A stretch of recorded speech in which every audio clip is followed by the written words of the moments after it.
Headlines आपने जानी। यहाँ आपको अहम खबर देंगे। स्पेशल इन्वेस्टिगेशन यूनिट सीआईए की कार्रवाई। खुफिया तला पर गार्डन से बैरून मुल्क से आने वाले फैमिलीज को लूटने वाला कार गैंग गिरफ्तार कर लिया है। गिरफ्तार मुलजिमान पुलिस कैप और टी शर्ट का इस्तेमाल करते थे। इसी हवाले से मज़ीद तफसीलात जानेंगे शाइस्ता जैदी से। शाइस्ता बताएगा क्या तफसीलात हैं आपके पास? जी बिल्कुल, एसआईयू की जानिब से बड़ी कार्रवाई सामने आई है। गार्डन में खुफिया इत्तला पर जो है कार और लोगों को डकैती का निशाना बनाने वाले मुलजमान के जो गैंग को गिरफ्तार कर लिया।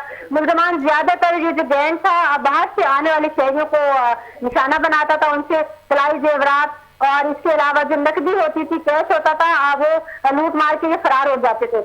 इसके अलावा 3 साल पहले भी जो है एक वाक़या पेश आया था जिसमें लूट मार की इन्होंने बाहर से आई फैमिली से जो है तलाई जेवरात और जो नकदी कैश था वो इन्होंने लूट लिया, तो उसके बाद फरार हो गए थे। उसके बाद तैमूरिया थाने की हदूद में भी एक वाक़या पेश आया था डकैती का, उनसे भी लूट मार करके फरार हो गए थे। लेकिन खुफिया इत्तला पर जो है बेहतरीन कार्रवाई जो है वो एसआईयू की जानिब से सामने आई है और इन्होंने जो है उनको गिरफ्तार कर लिया गैंग को, और गैंग के मजीद साथियों की भी तलाश जारी है। मुकदमा दर्ज करके जो है मजीद तफ्तीश की जा रही है। एसआईयू एसएसपी अहमद शेख का कहना है कि मजीद इंकशाफात सामने जैसे आते हैं तो उनसे भी हम आगाह करेंगे।